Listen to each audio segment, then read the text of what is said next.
former state lawmaker who faces a federal charge of stealing COVID relief money will remain free for the next couple of months while the government builds its case. A judge this morning gave Republican former state representative Carolina Amnesty conditions for her pretrial release.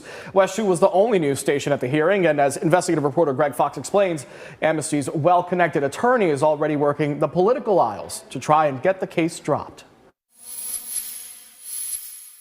Is Amnesty, did you steal money from taxpayers and the government? Republican former state representative Carolina Amnesty said nothing as she and her attorney walked into court, surrounded by 24 family members and friends.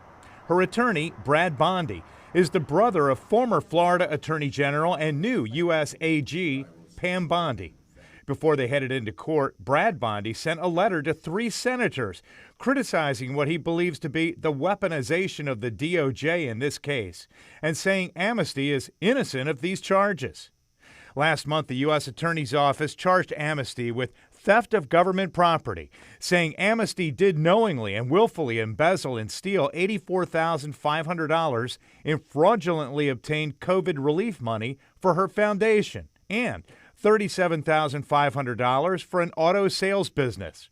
The complaint also says Amnesty and her unnamed relative received more than $500,000 in loans on behalf of 8 entities. I think it's all politically motivated. Family friend Scott Matthews tells me he suspects the outgoing DOJ leadership under President Biden was trying to punish Republicans. It makes me feel really uncomfortable that we take a young girl that's got a political career in front of her and we make a showcase out of it. Amnesty co-counsel and former state senator Gary Siplin thinks the case may be a focused attack on her family's small Christian university. The Christian community is concerned about the attack on the Christian institutions, and she worked at a Christian institution, so that is their concern.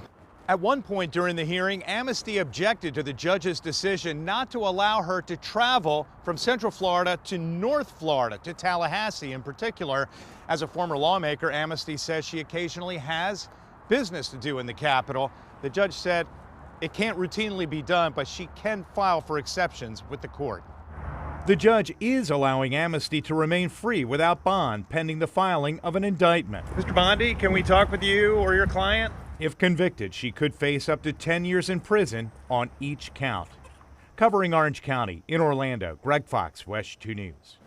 Amnesty previously faced forgery charges in circuit court in September, but those charges were dropped by the former state attorney who was appointed by Governor Ron DeSantis when Amnesty agreed to a pretrial diversion program.